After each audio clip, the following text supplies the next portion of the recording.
Pilipinas dapat mabahala dahil China nagtanim ng secret agents na tinatawag na Chinese sleeper cells.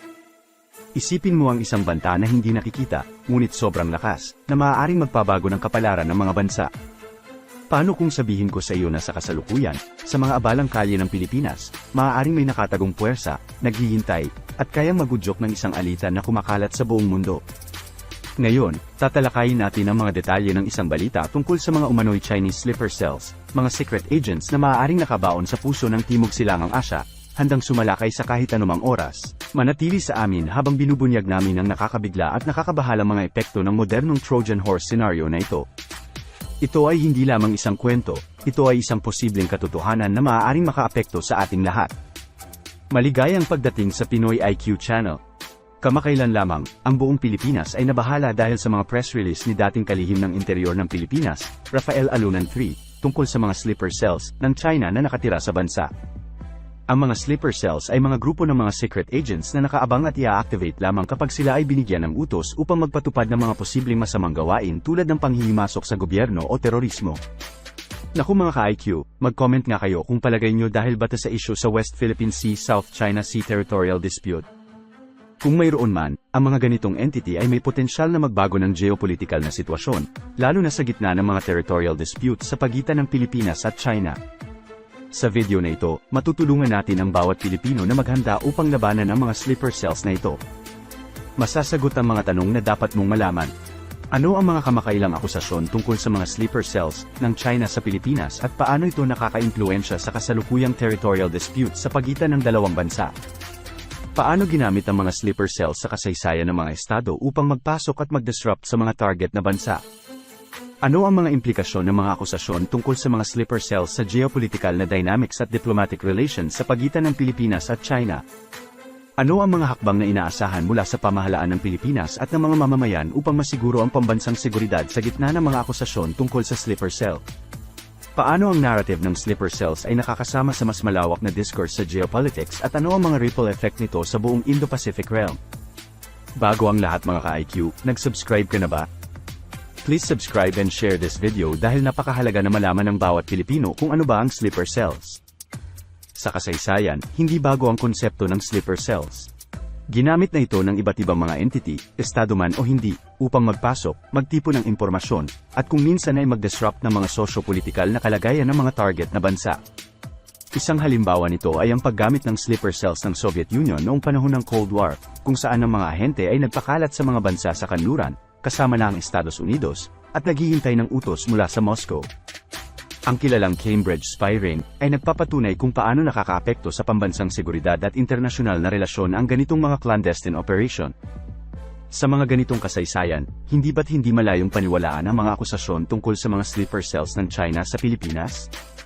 Iwan ang iyong komento sa ibaba. Nang kumalat ang balita sa iba't ibang media outlets, agad na itong pinabulaanan ng Chinese Embassy sa Manila, itinuturing itong walang basehan at malisyoso. Kayo mga ka-IQ, gusto kong malaman ang comment nyo. Naniniwala ba kayo sa sinasabi ng China na kalokohan ang sleeper cells na ito? Gayunpaman, hindi ito nakapagpawala ng takot, lalo na't mayroong mga nakapagtala ng pagkakahuli ng mga heavily armed na Chinese sa Pasig City, isang pangyayaring nagdulot ng pagdududa. Sa pagsisikap na maibsan ang takot ng publiko, nagbigay ng katiyakan ang Philippine National Police na mayroong mga hakbang na ginagawa upang masiguro ang pambansang interes. Gayunpaman, nananatiling malaki ang banta ng clandestine operations, na nagbibigay ng malaking epekto sa tensyon ng relasyon ng China at Pilipinas. Ang paksang ito ay hindi lamang tungkol sa takot sa mga undercover agents. Ang mga epekto nito sa geopolitics ay malalim.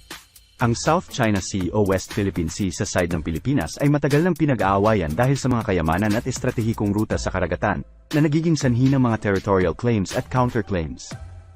Dahil sa kanyang archipelagic advantage, ang Pilipinas ay nasa gitna ng mas malaking geopolitics na rivalry. Kung mayroon nga talagang sleeper cells, ito ay maaaring ituring na isang nakatagong banta, na lalo pang nagpapahirap sa territorial discord. Ang pagkakaroon ng sleeper cells ay maaaring magdulot ng malaking pagbabago sa maselan na usapan ng diplomasya sa pagitan ng Pilipinas at China. Ito ay nagpapahiwatig ng mas madilim na bahagi ng espionage at subterfuge, na nagbabanta na magbunyag ng manipis na tiwala na pinaghirapan ng mga bansa sa loob ng maraming taon. Kung mapapatunayan ang mga akusasyon, maaaring magdulot ito ng pagbabago sa regional alliances, na maaaring magdulot ng mas malinaw na paghihiwalay sa geopolitikal na sandigan sa pagitan ng Eastern at Western spheres of influence. Ang kwento ng sleeper cells ay nag-feed sa isang mas malawak na diskurso ng takot at pagdududa, na maaaring magpalala sa Sino-Philippine territorial conflict patungo sa isang mapanganib na bingit. Ito ay nangangailangan ng matinding investigasyon at malinaw na mga talakayan sa pagitan ng mga kinauukulan na magpapakita ng katotohanan at resolusyon. Ano ang mga hakbang na inaasahan mula sa pamahalaan ng Pilipinas at ng mga mamamayan upang masiguro ang pambansang seguridad sa gitna ng mga akusasyon tungkol sa sleeper cell? May suggestion ka ba? Mag-comment ka na, sa opinyon ko, kung sakaling may katotohanan ng mga aligasyon ng sleeper cells, inaasahan na magpapatupad ang pamahalaan ng Pilipinas ng isang multi-pronged approach upang maibsan ang anumang potensyal na banta at matiyak ang pambansang seguridad. Una, dapat na magkaroon ng malawakang investigasyon na pinangungunahan ng mga ahensya ng pambansang seguridad upang matukoy ang saklaw ng sleeper cell infiltration, kung mayroon man. Ito ay dapat na suportahan ng isang matatag na mekanismo ng intelligence sharing kasama ang mga kaalyadong bansa upang makakuha ng komprehensibong pangunawa sa saklaw at layunin ng gayong clandestine operations.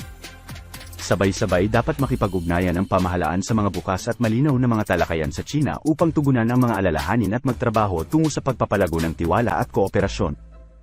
Mahalaga na ang mga sensitibong isyu ay hinahandle gamit ang isang halo ng katatagan at diplomasya upang maiwasan ang anumang pagtaas ng tensyon. Sa atin, bilang isang ordinaryong mamamayan ng Pilipinas, mahalaga ang pagiging mapagbantay at mapagmatsyag. Ang pagiging impormado tungkol sa mga kaganapan at pagsunod sa anumang mga paalala na inilabas ng pamahalaan ay makakatulong sa kaligtasan ng komunidad. Bukod dito, ang pagpapalaganap ng isang kultura ng pagbabantay ng komunidad at pag-uulat ng anumang mga kaina-hinalang aktibidad sa mga awtoridad ay maaaring maglaro ng isang malaking papel sa pagpapalakas ng pambansang seguridad. Ang pakikilahok sa mga impormadong talakayan at pagpapalago ng pag-unawa at pagkakaisa sa gitna ng mga mamamayan ay makakatulong sa paglalakbay sa pamamagitan ng mga ulap ng takot at kawalan ng katiyakan na dala ng mga alegasyon na ito. Mahalaga na tandaan na ang pagkakaisa at impormadong aksyon ay matibay na mga kalasag laban sa mga anino ng pandaraya na maaaring naglalurk sa loob o labas ng mga hangganan ng bansa. Habang lalo tayong nakakapit sa kwento, hindi lamang sa mga aligasyon kundi maging sa potensyal na realidad na nag-aabang sa atin, lumalago ang pag-aalala sa bawat isa sa atin. Ang kwento ng sleeper cell ay nagbabadya ng isang mahabang, nakakabahalang sitwasyon, na nagpapaalala sa marupok na pundasyon ng geographical na politika kung saan nakasandal ang kapayapaan sa Pasipiko. Sa gitna ng mga isyong teritorial, nagpapalakas ang kwento ng sleeper cell sa pangangailangan ng mas matatag na pambansang seguridad at mas mataas na pag-iingat, hindi lamang para sa Pilipinas, kundi para sa mas malawak na larawan ng Indo-Pacific realm. Ang pag-unfold ng kwento ay nagpapakita ng kahalagahan hindi lamang para sa Pilipinas, kundi para sa lahat ng bansa na nakatali sa komplikadong tela ng geographical na politika, na manatiling mapagbantay, transparent, at nakatuon sa mahirap na landas ng mapayapang resolusyon. Yun lang for today mga ka-IQ. Sana ay mas maging mapagmatsyag tayo. Mag-subscribe na rin for new updates. Salamat!